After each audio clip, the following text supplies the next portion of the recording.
औज़ुबिल्लाहिमिनश्शैतानिर्रजीम बिस्मिल्लाहिर्रहमानिर्रहीम। अस्सलाम वालेकुम डियर स्टूडेंट्स, उम्मीद है आप सब खैरियत से होंगे। आज हम वाटर के बारे में पढ़ेंगे। अभी तक आपको पता है हम इस चैप्टर में वाटर के बारे में पढ़ चुके हैं कि वाटर के प्रॉपर्टीज़ क्या हैं, और हमने देखा है कि वाटर की दो टाइप्स होती हैं, एक सॉल्ट वाटर होता है, हार्ड वाटर होता है। दैन हमने स्टडी किया है कि हम वाटर की हार्डनेस को किस तरीके से रिमूव कर सकते हैं। ठीक है, ये सारी चीज़ें हम स्टडी कर चुके हैं। आज हम देखेंगे कि वाटर पोल्यूशन क्या होती है। ठीक है, आज के लेक्चर में हम वाटर से रिलेटेड जो उसके पोल्यूशन है वो स्टडी करेंगे। सो वाटर पोल्यूशन क्या होती है? वाटर पोल्यूशन जो है वाटर की कंटेमिनेशन, यानी वाटर के अंदर जब कोई ख़राबी हो जाती है, वाटर के अंदर हम कोई और चीज़ ऐड कर देते हैं, ठीक है, तो उसे वाटर के अंदर, तो उसे बोला जाता है वाटर पोल्यूशन। अब वाटर क्या है? वाटर बॉडीज़ के अंदर, अब वाटर बॉडीज़ क्या होती है? जैसे लेक्स हैं, रिवर्स है, ओशंस, यानी बड़ी बड़ी चीज़ें, ठीक है, जिनके अंदर क्या है वाटर रिजर्व रहता है, तो उसे क्या बोलता है? तो वाटर बॉडीज़। ठीक है, तो लेक्स, रिवर्स, ओशन और ग्राउंड वाटर के अंदर जब पोल्यूशन होती है, कंटेमिनेशन, यानी उसमें हम कोई चीज़ ऐड कर देते हैं, तो उसे क्या बोलता है? उसे बोला जाता है water pollution. Water pollution occurs when pollutants are discharged directly और indirectly into the water bodies। अब वाटर पोल्यूशन कब होती है?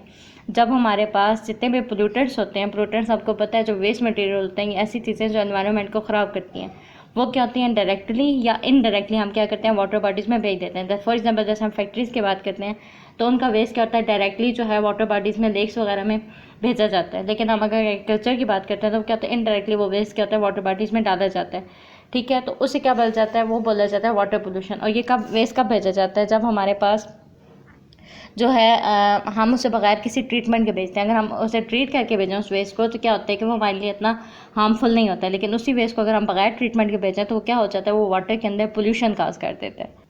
So first type of water pollution industrial effluents. Industrial units जो होते हैं वो क्या करते हैं? वो इंस्टॉल किए जाते हैं ताकि उनसे हम डिज़ायर्ड सब्सटेंसेस ले सकें। जैसे हम केमिकल्स बनाते हैं, उनसे क्लॉथ्स बनाते हैं, लेदर्स बनाते हैं।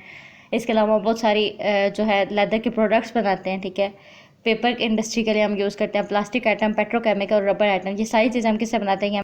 इंडस्ट्रियल इन्फ्लुएंस से बनाते हैं। सो इन चीज़ों को हम तैयार करते हैं कमर्शियल लेवल पे, ताकि हमारी जो सोसाइटी है उसकी नीड्स को पूरा किया जा सके। लेकिन अनफॉर्चुनेटली क्या है कि ये जितने भी इंडस्ट्रियल यूनिट्स हैं, यानी जितने भी ये चीज़ें बनाने, चाहे केमिकल इंडस्ट्रीज़ वाले हैं, चाहे क्लॉथ इंडस्ट्रीज़ वाले हैं, लेदर इंडस्ट्रीज़ हैं, जो भी इंडस्ट्री है, वो क्या करते हैं? वो अपना जितना भी जो वेस्ट होता है ना, चाहे वो सॉलिड है चाहे वो केमिकल वेस्ट है, ठीक है, या वो क्या करते हैं? ओपन ग्राउंड में फेंक देते हैं या फिर वाटर चैनल्स में फेंक देते हैं। ठीक है, अब इस बात को क्या बोल जाता है? ये जो वेस्ट होता है इसे बोल जाते हैं इंडस्ट्रियल इफ्लुएंट। ठीक है, जो अब ये जो इंडस्ट्रियल इफ्लुएंट है ये क्या हो सकता है? हाईली टॉक्सिक हो सकता है। ठीक है, हाईली टॉक्सिक ऑर्गेनिक कंपाउंड्स हो सकते हैं। ठीक है, इसके अलावा इनऑर्गेनिक साल्ट्स हो सकते हैं, हैवी मेटल्स हो सकते हैं, मिनरल्स, एसिड्स हो सकते हैं, इसके अलावा ऑयल एंड ग्रीसेस हो सकते हैं। ठीक है, जबकि अगर दूसरी तरफ देखा जाए तो वाटर जो है जो क्लीनिंग एजेंट के लिए यूज़ किया जाता है वाटर को, वो क्या किया जाता है? इंडस्ट्रीज़ में वो क्या किया जाता है? डायरेक्टली उसे डिस्चार्ज कर दिया जाता है। ये जो वाटर होता है इसके अंदर क्या होता है? बहुत सारे टॉक्सिक केमिकल्स और डिटर्जेंट्स होते हैं जो क्या हैं, जो हमारे लिए हार्मफुल होते हैं। इसके अलावा अगर देखा जाए कि ये सारे केमिकल्स क्या हैं, ये अगर हमारे इन्वायरमेंट का पार्ट बनते हैं, यानी वाटर के अंदर जाते हैं, तो ये सारी चीज़ें जो एक्वेटिक लाइफ है उसके लिए हार्मफुल हैं। अगर वो एक्वेटिक लाइफ को हार्म पहुंचाते हैं तो आपको पता होगा या हमने पढ़ा हुआ है कि जो लाइफ है वो आपस में रिलेटेड है, हर लाइफ दूसरी लाइफ के साथ रिलेटेड है। इकोसिस्टम, अगर एक इकोसिस्टम तबाह होता है, जैसे वाटर है, वाटर एक इकोसिस्टम है, अगर वाटर का इकोसिस्टम ख़राब होता है उसकी वजह से पूरा इकोसिस्टम ख़राब होगा। सो इसकी वजह से क्या होता है? एक्वेटिव लाइफ की डेथ होती है। एक्वेटिव लाइफ की डेथ का क्या असर होता है? एक्वेटिव लाइफ की जब डेथ का असर होता है तो उनके ऊपर फीड करने वाले जो बाकी एनिमल्स हैं उनकी डेथ होती है। इस तरीके से क्या होता है कि ये साइकिल चलते हुए हमारे इकोसिस्टम को तबाह कर देता है। तो इस तरीके से क्या ना सिर्फ ये है, बल्कि अगर देखा जाए तो वही वाटर क्या करते हैं? हम यूज़ करते हैं पीने के लिए। ठीक है, या हम बाकी अपने ज़रूरियात पूरी करने के लिए यूज़ करते हैं। तो उस वक्त क्या होता है कि वो वाटर जब हम पीते हैं, क्योंकि उसके अंदर वेस्ट मटेरियल शामिल है, तो वो वाटर क्या होता है? हमारे लिए वो हार्मफुल हो जाता है, जिसकी वजह से हमें बहुत सारी डिजीज़ होती हैं, जैसे कोलेरा जैसी डिजीज़ है, टाइफाइड जैसी डिजीज़, आगे जाके आप पढ़ेंगे। तो ये सारी चीज़ें क्या आएंगी? हमारे इन्वायरमेंट के लिए हार्मफुल है। सो इंडस्ट्रियल जो वेस्ट है इसके लिए जो सोल्यूशन होता है वो ये होता है कि हम इंडस्ट्रियल वेस्ट को क्लीन करते हैं, यानी हम इसे साफ़ करके फिर जो है ना एक फ़िल्ट्रेशन का प्रोसेस होता है, जिसके ज़रिए क्या होता है कि इंडस्ट्रियल वेस्ट बीच में से निकल जाता है और जो वाटर होता है, जो फ़िल्टर्ड वाटर होता है, वो क्या किया जाता है? वो जो ये बेसन्स होते हैं, ऐसी चीज़ें जो वाटर बॉडीज़ होती हैं उनके अंदर इसे डिस्चार्ज किया जाता है। ये अभी आप डायग्राम देखें तो डायग्राम में आपको नज़र आ रहा है कि एक इंडस्ट्री किस तरीके से डायरेक्टली जो है वाटर डिस्चार्ज कर रही है वाटर बॉडीज़ के अंदर। वो वाटर हमारे लिए किस तरीके से आप देख रहे हैं कि कितना वो ब्लैक वाटर है, वो हमारे लिए इसका ये जितना ब्लैक है इसका मतलब है इसके अंदर इतने ही केमिकल्स शामिल हैं और ये कि हमारे लिए इतना ही ज़्यादा हार्मफुल है। इसके अलावा जो एक और पोल्यूशन है जो वाटर पोल्यूशन काज करती है वो है डोमेस्टिक सीवेज, यानी जो हमारे घरों से जा रहा है, ठीक है, वो जो वेस्ट है वो किस तरीके से कर रहा है। वो जो हमारे डोमेस्टिक सीवेज है उसके अंदर क्या क्या होता है, उसके अंदर हमारा ह्यूमन वेस्ट शामिल है, एनिमल वेस्ट शामिल है। इसके अलावा उसके अंदर क्या होता है, उसके अंदर बहुत सारी डिज़ोल्व और सस्पेंडेड इम्प्योरिटीज़ होती हैं। कुछ जो है वाटर के अंदर डिज़ोल्व हुई होती हैं, कुछ क्या होती हैं सस्पेंडेड होती हैं। इसके अंदर क्या होता है, फूड और वेजिटेबल वेस्ट होता है, गार्बेज होता है, कैंस होते हैं, बोटल्स हैं, केमिकल सोप्स हैं, वॉशिंग पाउडर हैं, ये सारी चीज़ें क्या हैं, ये सारी की सारी चीज़ें डोमेस्टिक सीवेज है। इसके अलावा क्या होता है कि क्योंकि ये डोमेस्टिक सीवेज है तो इसके अंदर डिजीज़ काजिंग माइक्रोब्स भी होते हैं।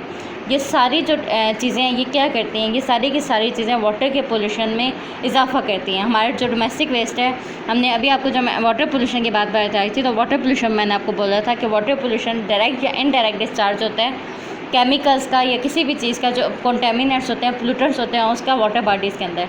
अब डोमेस्टिक सीवेज जो है वो इनडायरेक्ट डिस्चार्ज है, जो पोल्यूटेंट्स हैं उनका इनडायरेक्ट डिस्चार्ज है किसके अंदर, वाटर बॉडीज़ के अंदर। अब जो डिटर्जेंट्स का यूज़ है वो डे बाई डे इंक्रीज़ किया जा रहा है, ठीक है। हमारे हाउसेज़ में डिटर्जेंट बढ़ जाते हैं वॉशिंग पाउडर को। हमारे हाउसेज़ के अंदर क्लीनिंग पर्पज़ के लिए सोप की जगह जो है डिटर्जेंट्स का इस्तेमाल ज़्यादा किया जा रहा है। इसके अलावा इंडस्ट्रीज़ में भी क्या है, डिटर्जेंट्स का इस्तेमाल जो वॉशिंग के लिए, लेदर वॉशिंग के लिए, किसी भी चीज़ के लिए वो क्या किया जा रहा है, इंडस्ट्री के अंदर भी इसका जो इस्तेमाल है वो ज़्यादा हो रहा है। इसकी वजह क्या है, इसकी वजह यह है कि जो डिटर्जेंट्स हैं उनकी क्लीनिंग एक्शन जो है वो ज़्यादा स्ट्रॉन्ग है सोप की निस्बत, ठीक है। इवन हार्ड वाटर में भी जब बात की जाए तो सोप की निस्बत जो है हमारे पास डिटर्जेंट के जो है वो ज़्यादा अच्छे से जो है लेदर बनाता है और वो क्या करता है, ज़्यादा अच्छा एक्शन है। अब ये क्या होता है, इवन जो डिटर्जेंट्स होते हैं एसिडिक सॉल्यूशंस में भी ये वर्क कर सकते हैं, लेकिन इनका एक मेजर डिसएडवांटेज क्या है सोप्स के ऊपर, क्योंकि कुछ डिटर्जेंट्स होते हैं वो नॉन बायोडिग्रेडेबल होते हैं, ठीक है। इसका मतलब है कि उन्हें हम जो माइक्रो ऑर्गेनिज्म है वो क्या कर सकते हैं, उन्हें डिकम्पोज नहीं कर सकते। जैसे हम देखते हैं ना कि ह्यूमन की डेथ होती है, प्लांट की डेथ होती है, तो उसे क्या किया जाता है, जो माइक्रो ऑर्गेनिज्म है उसे डिग्रेड कर देते हैं, ठीक है, डिकम्पोज कर देते हैं। तो इसके क्या है कि उसकी वजह से क्या होता है कि वो जो न्यूट्रिएंट्स होते हैं वो यूज़फुल हो जाते हैं, रिसाइकल हो जाते हैं, उसकी वजह से क्या होता है पोल्यूशन में इजाफा नहीं होता। अब जो डिटर्जेंट्स होते हैं नॉन बायोडिग्रेडेबल होते हैं, ठीक है, तो उन्हें क्या है कि वो क्योंकि उन्हें हम डिकम्पोज नहीं हो सकते, वो ब्रेक डाउन नहीं हो सकते, वो क्या रहते हैं हमारे एनवायरनमेंट का पार्ट रहते हैं। जब ये हाउस और वाटर जो है इनके अंदर ये डिटर्जेंट्स होते हैं ये स्ट्रीम्स में जाते हैं, जैसे स्ट्रीम्स में, पोन्ड्स में, लेक्स और रिवर्स में होते हैं, तो ये क्या करते हैं, वाटर पोल्यूशन काज करते हैं। अल्टीमेटली क्या होता है, इसकी वजह से जो एक्वेटिक लाइफ है उसकी डेथ हो जाती है। तो ये क्या है, इस तरीके से क्या है कि ये सारी चीज़ें हमारे एनवायरनमेंट को ख़राब कर रही हैं। अभी आप ये डायग्राम देखें तो इस डायग्राम में हमें नज़र आ रहा है कि किस तरीके से वाटर बॉडीज़ के करीब प्लास्टिक पड़ा हुआ है। अब जो प्लास्टिक है वो भी क्या है, वो भी नॉन बायोडिग्रेडेबल है। इसे भी हम क्या कर सकते हैं, ये जो प्लास्टिक बैग्स होते हैं, पॉलीथीन बैग्स होते हैं, इन्हें क्या है, ये अगर कई 100 साल तक भी पड़े रहें तो ये इसी तरीके से इसी हालत में पड़े रहते हैं। क्या है कि इन्हें हम जो है डिकम्पोज नहीं किया जा सकता, बैक्टीरिया जो है डिकम्पोज नहीं कर सकता। अब यही जो वाटर बैग्स हैं क्या है, एक्वेटिक लाइफ जो है वो उसके लिए क्या होते हैं, हार्मफुल होते हैं। क्योंकि एक्वेटिक लाइफ के लिए जैसे कुछ जो हैं, जैसे हम अगर टर्टल की बात करें या टर्टोइस वगैरह जो होते हैं, ये क्या करते हैं, ये फीड करते हैं जेली फिश के ऊपर। अब जेली फिश जो है उसका स्ट्रक्चर सिमिलर होता है, अगर आप उसे देखें, ठीक है, हम डिफ्रेंशिएट कर सकते हैं, ठीक है, लेकिन जो हमारे पास एक्वेटिक लाइफ है वो क्या है, वो डिफ्रेंशिएट नहीं कर सकते। अल्टीमेटली क्या करती है कि वो उस प्लास्टिक को ईट कर लेती है, इसकी वजह से उनकी डेथ हो जाती है। अभी बहुत सारे ऐसी रिसर्चेस हुई हैं जिसके अंदर पता चला है कि जब हमें टर्टल्स पकड़े गए हैं, टर्टल्स जब डेथ टर्टल्स को ऑपरेट किया गया, डायसेक्ट किया गया, तो उनके अंदर से प्लास्टिक निकली है। क्यों? क्योंकि वो क्या करते हैं, इनको जो है ये सारी जो प्लास्टिक होती है इसे क्या करता है, अपना फूड समझ के खा लेते हैं। तो ये जो हमारा वेस्ट होता है ये क्या करता है, एक्वेटिक लाइफ के लिए हार्मफुल हो जाता है। अब अगर आपकी सेल्फ असेसमेंट देखी जाए तो उसमें है compare modern water treatment and sewage treatment centres process. Modern water treatment के वाटर को किस तरीके से हम मॉडर्न तरीके से साफ़ कर सकते हैं और सीवेज ट्रीटमेंट सेंटर प्रोसेस है उसको हमने कंपेयर करना है। सबसे पहले हम देखते हैं कि मॉडर्न वाटर ट्रीटमेंट क्या। अब अगर मॉडर्न को देखा जाए तो मॉडर्न में जो मेथड्स हम यूज़ करते हैं फिज़िकल प्रोसेसेस जैसे कि फिल्ट्रेशन वगैरह, सेडिमेंटेशन, डिस्टिलेशन जैसे प्रोसेसेस हम यूज़ करते हैं। बायोलॉजिकल प्रोसेसेस में अगर देखा जाए तो स्लो सैंड फिल्टर्स यूज़ किए जाते हैं। ये बायोलॉजिकली एक्टिव जो कार्बन होती है उसे यूज़ किया जाता है।